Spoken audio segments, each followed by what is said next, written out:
안녕하세요. 진약사 기도학교 오신 여러분을 오늘도 환영합니다.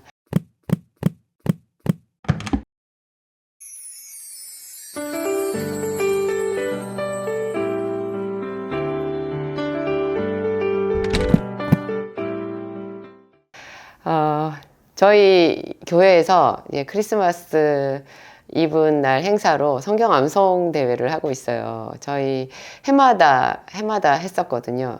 저희 교회가 20년 조금 더 넘었었는데, 거의 해마다, 크리스마스 때는 했던 것 같아요. 이제 제가 말씀 암송을 굉장히 중요하게 생각하고, 말씀 암송을 통해서 제가 성령 체험을 하고 하나님의 음성을 들은 적이 굉장히 많이 있어가지고, 이 말씀 암송에 대한 확고한 어떤 믿음 같은 것이 있거든요. 그래서 성도들, 그리고 또 특히 자라나는 아이들, 청년들, 이런 사람들한테 말씀을 좀 많이 외우게 이제 하고 싶어가지고 그 대회를 하고 있는데요. 올해 저희가 이제 선택한 본문이 로마서 8장이에요.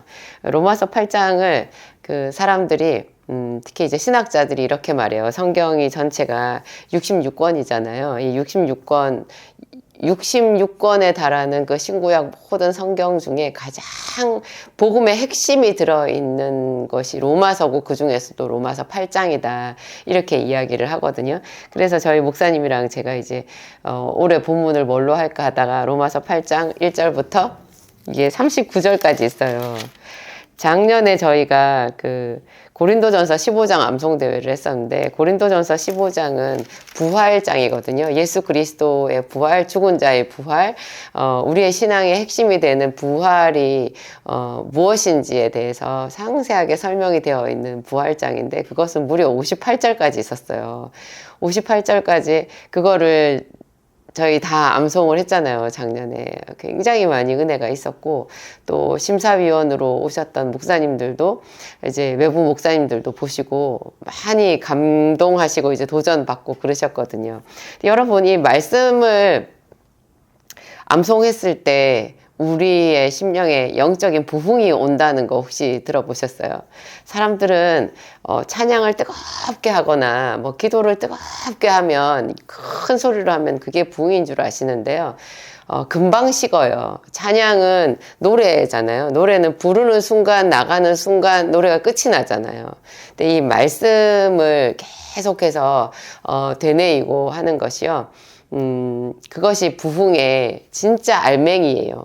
제가 최근에 그거를 더 실감하고 있는데요. 제가 며칠 전에 그러니까 새벽에 교회에 가서 이렇게 기도를 하려고 하다가, 기도하기 전에 보통 말씀을 좀 읽고 기도를 하잖아요. 그날 제가 저희 교회에서 로마서 8장 이 부분을 암송대회를 하니까 로마서 8장을 한 중간 정도부터기는 하는데, 제가 한 18절부터인가 여기서부터 해서 끝까지 2번 정도를 정독을 했어요. 이렇게 쭉 미리 다 아는 구절이지만 더 의미를 생각하면서 쭉 정독을 했는데, 제 속에서 불이 일어난 거예요.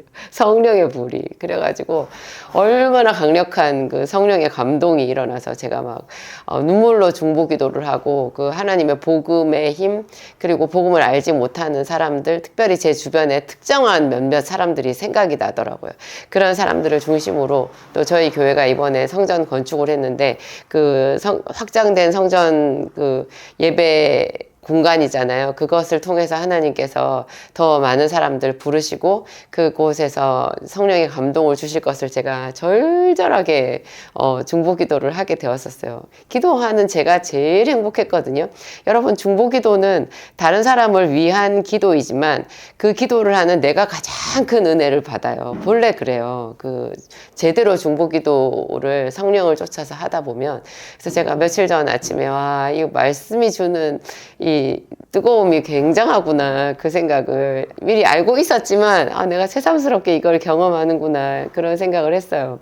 성경에 보면요, 그 말씀을 통해서 이런 부흥이 일어난 이야기들을 우리가 많이 보고 있어요. 여러분들도 이미 알고 있는 이야기들이에요.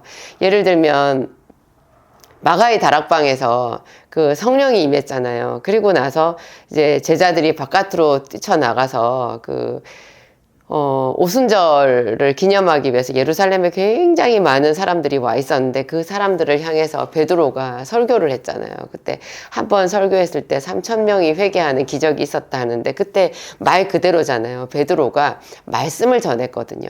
베드로가 그들에게 그냥 무턱대고 성령 받으라 하지 않았어요. 그들에게 예수 그리스도가 하나님의 아들이신 것, 그 부활이 진리인 것, 그것을 또 여기 있는 우리 모두가 죄인이라는 것을 말하는 그런 설교를 했거든요. 하나님의 말씀, 복음을 말했어요. 전했는데 그 복음을 듣고 사람들이 거기서 회개하고 그랬거든요. 우리가 어떻게 하여야 되냐고. 그러니까 각각 회개하고 주 예수의 이름으로 세례를 받으라고 그렇게 얘기했잖아요. 그러면 모든 사람들에게 성령이 임한다고 그런 이야기를 사도 베드로가 했었거든요. 하나님의 말씀이 전해졌을 때 그곳에서 사람들이 변화되고 하나님의 임재를 느끼고 회개하는 역사, 심령이 새롭게 되는 역사가 있었던 거예요. 고넬료의 가정에 이제 사도행전 10장에 보면 고넬료의 가정에 베드로가 또 가잖아요. 그 베드로가 사실은 고넬료는 이렇게 이방인이기 때문에 로마 사람이기 때문에 베드로 같은 유대인이 그 집에 들어갈 일이 사실 없는데 하나님의 성령이 요바에서부터 베드로를 강권하셨잖아요. 3번에 걸쳐서 막 하늘에서 보자기 같은 게 내려오고 막 거기서 이상한 짐승들 땅에 기는 것들이 막 꾸물꾸물 하는 것들이 보이고 잡아먹으라 하는 음성이 들렸고 베드로는 주여 나는 이렇게 부정한 것을 먹지 아니하였나이다 이렇게 얘기했더니 하나님이 깨끗하게 내가 깨끗하게 한 것을 네가 부정하다고 말하지 마라 이런 똑같은 내용의 그 환상이 3번이나 반복됐다고 했었거든요. 그거를 보고 난 뒤에라야 이제 베드로가 거절하지 않고 이방인의 집이라도 하나님이 가라고 하시나 보다 해서 고넬료의 집에 갔잖아요. 가가지고도 알면서도 이렇게 말해요. 왜 나를 불렀냐고. 왜 불렀냐 이렇게 말해요. 나는 유대인으로서 이방인들과 교제하지 않는데 내가 마지못해서 왔다는 식으로 말하면서 왜 불렀느냐 이렇게 얘기하거든요. 그러니까 정말 마지막까지도 베드로는 좀 쭈뼛쭈뼛 주저주저 머뭇머뭇 하는 거죠. 그들에게 복음을 전하는 것을. 그런데 고넬료가 여차여차 이렇게 얘기하면서 하나님의 천사가 자기에게 나타난 것을 얘기하고 하니까 이제 베드로가 거기서 하나님의 말씀을 전했잖아요.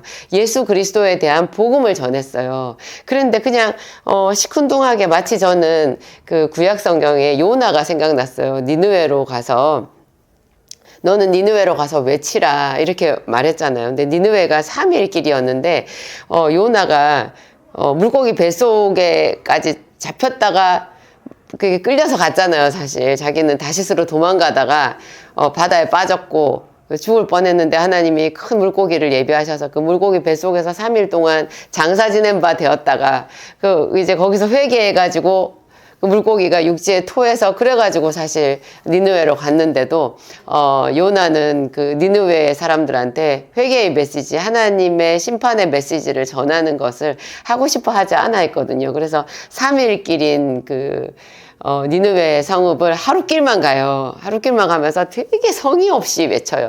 40일이 지나면 이 성이 무너지리라 이렇게 말했거든요.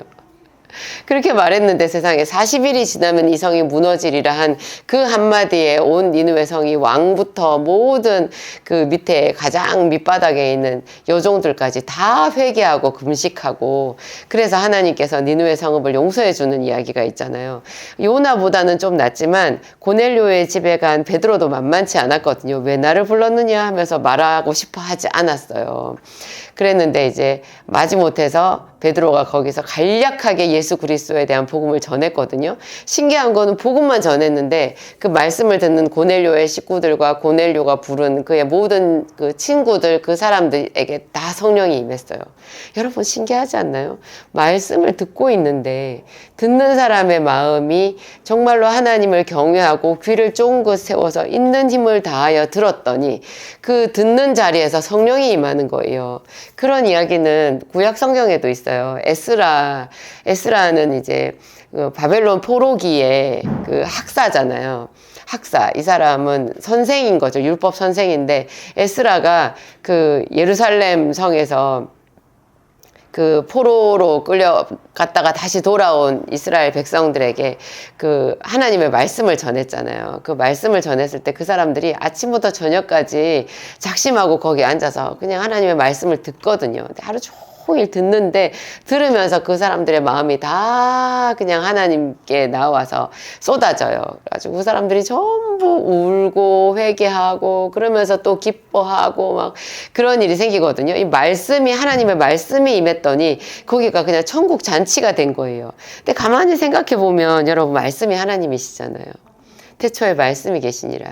이 말씀이 하나님과 함께 계셨으니 이 말씀은 곧 하나님이시니라. 사람들이 정말 하나님을 사랑한다라고 하면서 말씀을 사랑하지 않아요.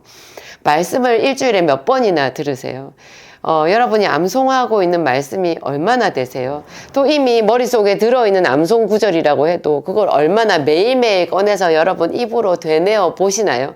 이게 되뇌어 보는 그 일이 또 읽으면서 성경을 깊이 생각하는 그 일이 하나님을 사랑하는 일인 거예요. 하나님을 생각하는 일인 거예요. 그래서 하나님이 이 말씀을 너희 마음속에 신비에 새겨라. 이 말씀을 너희 옷깃에다 붙이고 이마에다 갖다 붙이고 그 문설주에다 갖다 붙이고 뭐 너희 자녀들에게 쉼없이 가르치고 뭐 그런 말 있잖아요. 마음판에 새겨라. 그런 말씀들. 귀 있는 자는 성령이 교회들에게 하시는 말씀을 들을지어다. 귀 있는 자는 들으라. 들을 귀 있는 자는 들으라. 이런 말이 있잖아요. 너희가 내 말을 들으면 너희 영혼이 살리라. 그런 말도 있어요. 그 하나님의 말씀이 우리 속에 사실 없어진 거거든요. 그래서 예수님께서 서기관과 바리새인들한테 하신 말씀이 내 말이 너희 속에 있을 곳이 없으므로 너희가 나를 죽이려 하는도다. 그런 말이 있어요. 서기관과 바리새인들은 다 율법의 선생들이고 하나님의 말씀에 대해서 정통한 사람들이었는데도 그들이 자기의 마음으로 하나님의 말씀을 깊이 받아들이고 적용하고 정말 그 말씀을 진심으로 사랑하지는 않은 거예요. 다른 사람을 훈계할 목적으로 자기 신분의 어떤 그 표식으로 그 말씀을 연구하고 어떤 그 말씀이 자기 속에 들어와 있지 않고 바깥에만 장식으로 있는 거죠. 그러니까 예수님께서 내 말이 너희 속에 있을 곳이 없다. 너희가 겉으로는 내 말을 많이 연구하고 아는 것 같지만 사실 너희 마음 속에는 전혀 내 말을 사랑함이 없고 내 말을 청종함이 없지 않느냐. 그렇게 이야기를 하신 거예요. 그래서 이 평소에 우리가 말씀을 암송하는 것이 그렇게 좋은 것 같아요. 제가 이제 대학교 입학해가지고 성경 공부를 하면서 그 성경 공부하면서 예수님을 만나게 되었고 또 여의도 순복음교회에서 뭐 금요 철야 예배라든지 또 아니면은 뭐 오살리 금식 기도원 가서 금식하고 막 부르짖고 기도하면서 또 성령 체험하고 그런 것 그 두 가지 축이 말씀과 부르짖는 기도 이 두 가지가 이제 저희 그 신앙의 두 축을 이루었는데요.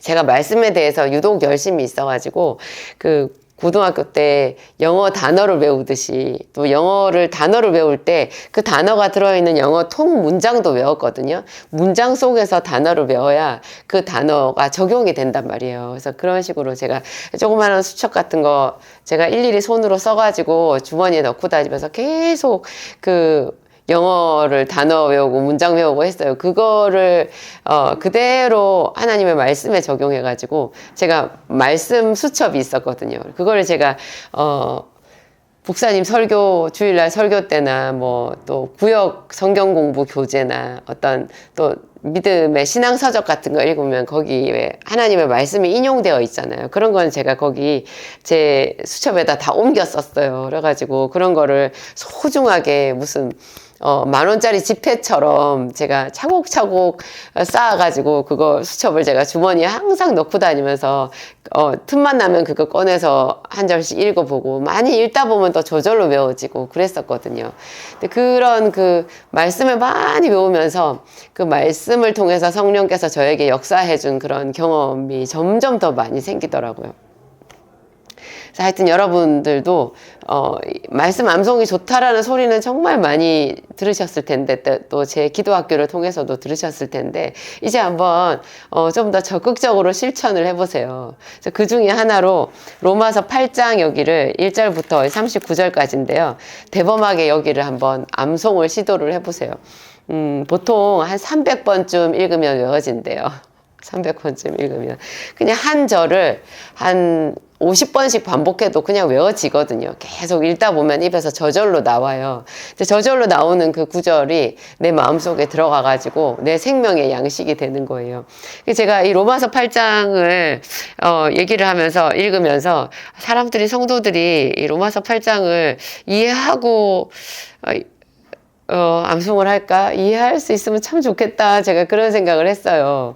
이제 지난주에 이제 저희 교회에서, 요거를 가지고 예선전을 했거든요. 예선전을 1절부터 17절까지 이제 완벽하게 외운 사람, 거의 집에서 열심히 한 사람들만 이제 예선을 통과해서 본선, 이제 크리스마스 이브날 39절까지 외울 이제 자격이 주어지는 걸로 저희가 이제 순서를 그렇게 만들었는데, 저희 교회 창립 이래로 정말 제일 많은 분들이 도전을 하셨고, 정말 그 현장에서 제가 누구도 이렇게 외우는 모습을 보면서 그렇게 제가 은혜가 되는 거예요. 고린도전서 15장 암송 대회 그 현장에 제가 20살 때 있었다 했잖아요. 대학생들 성경 암송하는 그 자리에 고린도전서 15장, 그게 제가 어떤 성경도 말씀도 예수 그리스도도 만나기 전에 그냥 정말 그야말로 백지의 그 초신자인 상태에서 그 고린도전서 15장 암송대회에 참석을 했는데, 그 참여자가 한 열 몇 명 됐던 것 같아요. 그러니까 열 몇 명이 나와서 거기 58절까지 읽는 거를 제가 다 들었잖아요. 암송하는 거를. 그러니까 열 몇 번을 고린도전서 15장을 들은 거죠. 전혀 예비 지식이 없는 상태에서 그걸 듣기만 했는데, 제가 그때의 감동을 지금까지, 이게 50이 넘은 지금까지도 30년 넘게 그 감동을 가지고 있거든요. 성경 암송하는 그 자리에 앉아서 나는 외우지도 못했는데 그 사람들이 암송하는 것을 듣고만 있어도 성령이 임해요. 여러분, 놀라워요. 그게, 그 말씀을 암송한다라는 게 무슨 뜻이에요? 그 암송한 그 사람이 얼마나 거기를 많이 읽었겠어요. 우리 교회 청년 중에 한 애는 다른 사람들 이야기로 거의 이 로마서 8장을 랩하듯이 말을 하더래. 달달달달달달달 하더라는 거예요. 그래서 걔 역시 잘하는구나. 공부도 잘하더니 암송도 잘하네. 그렇게 생각했더니요. 그 학생 말이 그래요. 한 일주일인가 2주일 동안 이 로마서에 절여져 있었대요, 자기가. 여러분, 그 말 참 멋있지 않아요? 로마서에 절여져 있었다는 거예요. 아침에도 점심에도 저녁에도 중간에 수시로 계속 이 말씀을 암송을 하기 위해서 읽었다라는 거죠. 그러니까 그 학생이 이게 랩하듯이 나왔고요. 제 생각에 그 절여졌다는 그 말이 그렇게 신령하고 거룩하고 아름답게 들릴 수가 없었어요. 하나님의 성령이 그 아이의 속에서 집을 지으셨겠다라는 생각이 들더라고요. 참 좋아요. 이 로마서 8장 1절은 보면, 그러므로 이제 그리스도 예수 안에 있는 자에게는 결코 정죄함이 없나니 이는 그리스도 예수 안에 있는 생명의 성령의 법이 죄와 사망의 법에서 너를 해방하였음이니라. 이 구절이 있어요. 정죄함이라는 말이 있고 생명의 성령의 법이라는 말이 있고 죄와 사망의 법이라는 말이 있어요. 이 정죄함이라는 이 말이요, 사실은 그 복음이 필요한 이유거든요. 모든 사람들이 다 죄의 법 아래, 저주 아래 있어요. 그렇게 된 게 우리가, 아담 이래로 전부 다 죄의 후손들이 됐잖아요. 그래서 죄를 짓는 것이 너무나 자연스러워요. 거짓말을 하는 것도 굉장히 자연스럽고, 자기 보호의 목적으로도 좀 그냥 살짝씩이라도 우리는 다른 사람을 속이기도 하고 또 미워하기도 하고, 그렇죠. 그 서로 치고받고 하면서 그냥 그렇게 살잖아요. 그러니까 하나님이 느껴지지 않고 하나님과 분리되어 가지고 그래서 우리가 수고해도 수고한 대로 얻지 못하고 실패하고, 사랑을 주었는데 사랑을 받지 못하고, 사랑을 받아야 되는 대상에게 사랑 못 받고 버림받고 배신당하고, 그리고 얽히고 설키고, 그러면서 이제 수고해도 얻지 못하고 실패하면서 그렇게 또 병에 걸리면서 하나님과 단절되어서 그렇게 살 수밖에 없는 거예요. 그래서 이 정죄함이라는 이 말이 사실은 굉장히 중요한 우리 인생의 갇힌 것을 푸는 중요한 말이거든요. 모든 사람들은 죄인이기 때문에 하나님 앞에 설 수 없고 마귀에게 정죄를 당하는 거예요. 그런데 여기서 얘기하고 있어요. 그리스도 예수 안에 있으면 정죄함이 없다고. 그게 왜 그러냐? 그리스도 예수 안에는요, 생명의 성령의 법이 있어요. 우리가 구약 성경에는 율법이 있었잖아요. 근데 십계명부터 해가지고 율법이 있었는데 그 율법 자체는 선하고 좋은 법이에요. 그런데 우리가 죄인이기 때문에 죄의 DNA를 갖고 있어서 율법이 선한 줄을 알면서도 탐내지 말라 했는데 우리가 탐내지 않고 사냐고요. 도적질하지 말라, 거짓 증거하지 말라, 내 부모를 공경하라, 우상 숭배하지 말라, 뭐 이렇게 하고 있어도요, 우리가 그대로 살지를 못하는 거예요. 그러니까 율법은 선하지만 그 율법이 우리에게 주어졌을 때 우리에게 남는 것은 내가 죄인이구나 하는 인식만 남는 거예요. 자, 애는 써도 하나님의 거룩함에 이를 수는 없거든요. 그냥 인간적인 도덕적인 선함 정도까지는 갈 수 있어도 선악과를 따먹은 그것이 깊이 죄라는 생각이 들 만큼 우리가 죄에 대해서 이렇게 깨끗해질 수는 없는 거예요. 사실 성경에 나와 있는 그 아담과 하와가 선악과를 따먹은 게 그렇게 큰 죄 같아요, 여러분? 그 굉장히 흔한 죄 아니에요. 그거는 죄라고 말하기도 좀 사실 그래요. 그냥 눈 감고 넘어가 줄 수, 그 정도는 좀 넘어가 줘야지, 이렇게 말할 정도로 사실 하찮은 건데, 그것 때문에 하나님과 인간 사이가 갈라진 거잖아요. 그러니까 그만큼 우리는 죄의 기류 속에 그냥 살고 있는 거예요. 그런데 그래서 그 율법을 죄와 사망의 법이라고 한 거예요. 율법을 알수록 우리는 더 율법에 대해서 내가 지킬 수 없고, 율법을 통해서는 하나님께 완전하게 설 수 없다는 것을 깨달을 수밖에 없으니까 이 곤고함에서 누가 나를 벗어나게 하랴, 이 사망의 몸에서 누가 나를 벗어나게 하랴. 사도 바울도 그렇게 매일 탄식한다 그랬잖아요. 그런데 그리스도 예수 안에 있는 생명의 성령의 법, 예수를 믿으면, 예수를 믿는 그 믿음 안에서 성령이 우리에게 임하시는 거예요. 그래서 내 몸은 죄로 인해서 죽은 것이지만 내 안에 예수의 이름이 있으면 그 예수의 이름으로 인해서 예수의 영이 내 안에 오셔가지고 생명의 성령의 법을 이룬다는 거죠. 그래서 나는 허물이 많아도 겸손한 마음으로 예수의 이름을 부르기만 하면 하나님의 자녀가 되고 예수 그리스도와 함께 하나님의 상속자가 된다라는 그 비밀이 여기에 나와 있는 거죠. 그래서 우리를 로마서에서는 우리가 빚진 자라고 얘기해요. 빚진 자.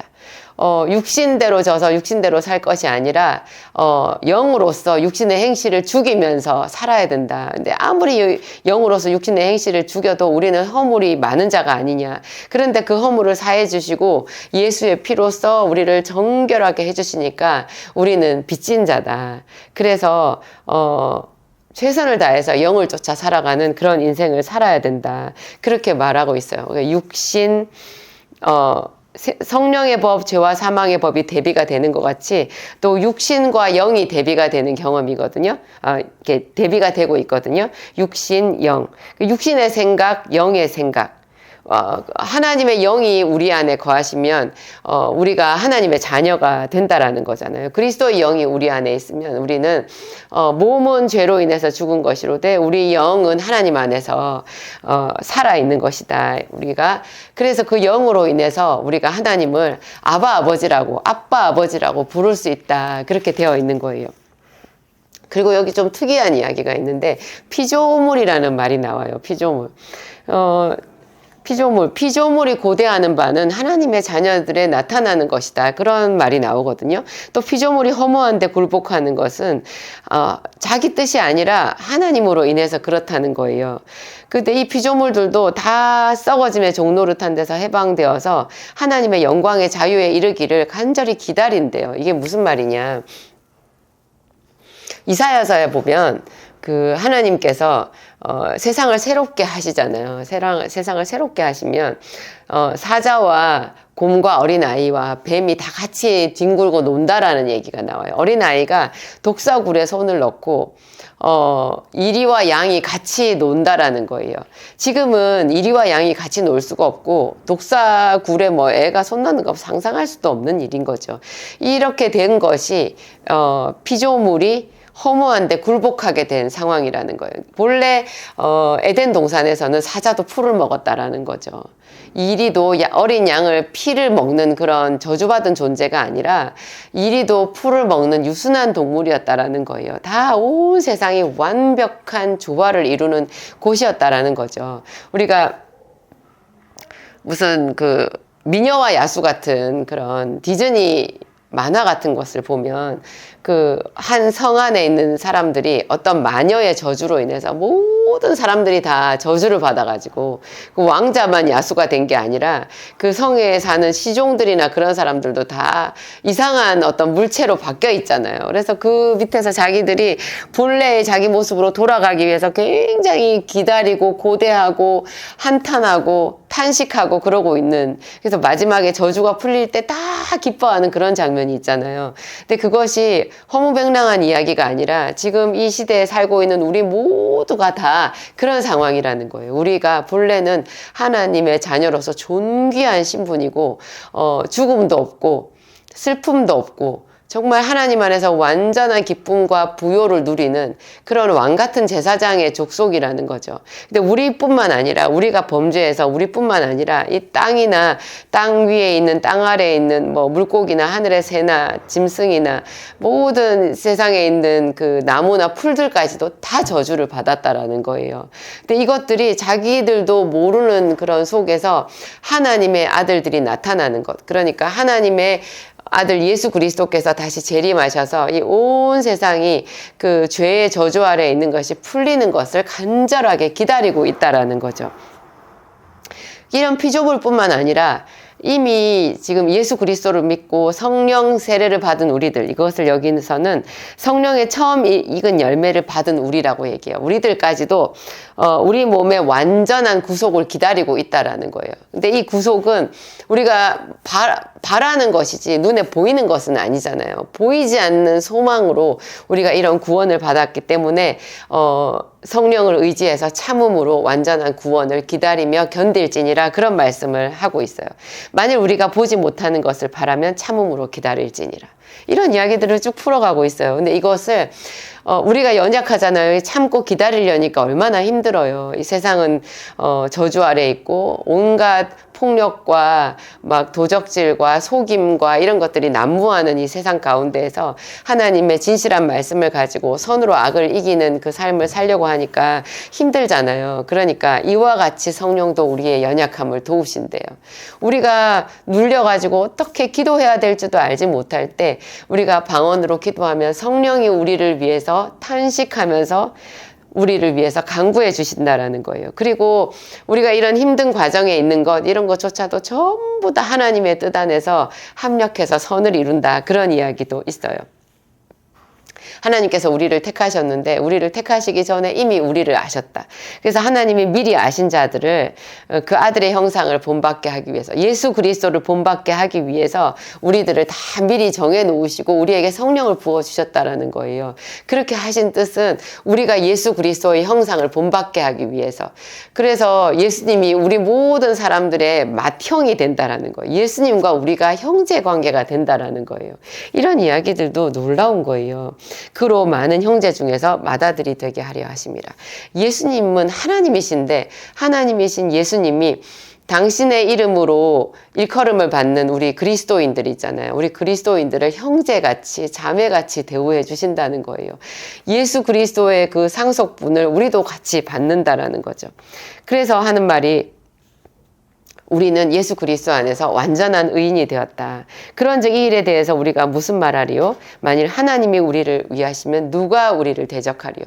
어떤 마귀 권세, 어둠에 있는 그 권세도 우리를 더 이상 정죄할 수 없다는 거예요. 그러니까 이런 것을 우리가 기도할 때 여러분 사용해야 된다는 거예요. 더러운 귀신아 떠나갈지어다.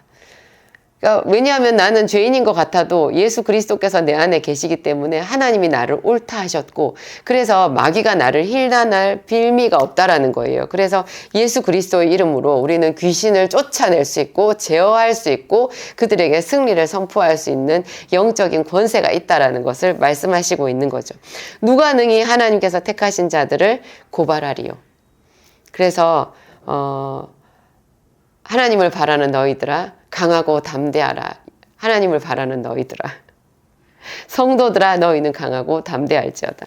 그렇지만 또 우리가 세상에서 환난을 당하기는 하잖아요. 그러니까 우리가 종일 주를 위하여 죽임을 당하게 되며 도살할 양같이 여김을 받았나이다, 이런 구절도 있어요. 그런데 여기서 제일 멋진 구절이 그러나 이 모든 일에 우리를 사랑하시는 이로 말미암아 우리가 넉넉히 이기느니라, 이런 구절들 있죠. 우리가 이 모든 일에 나를 사랑하시는 이로 말미암아 내가 넉넉히 이긴다.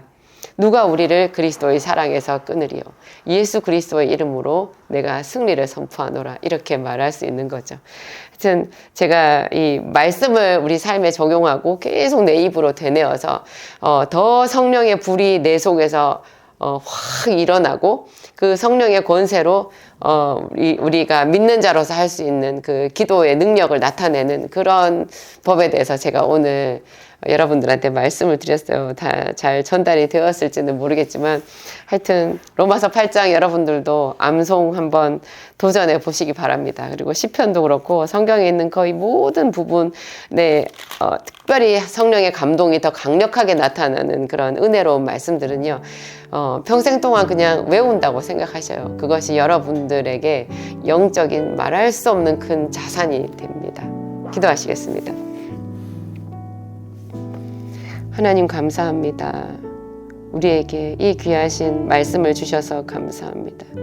사도 바울은 어찌 이런 귀한 비밀들을 깨달아 알았을까요? 누가 우리를 그리스도의 사랑에서 끊으리요? 하나님께서 우리를 위하시면 누가 우리를 대적하리요?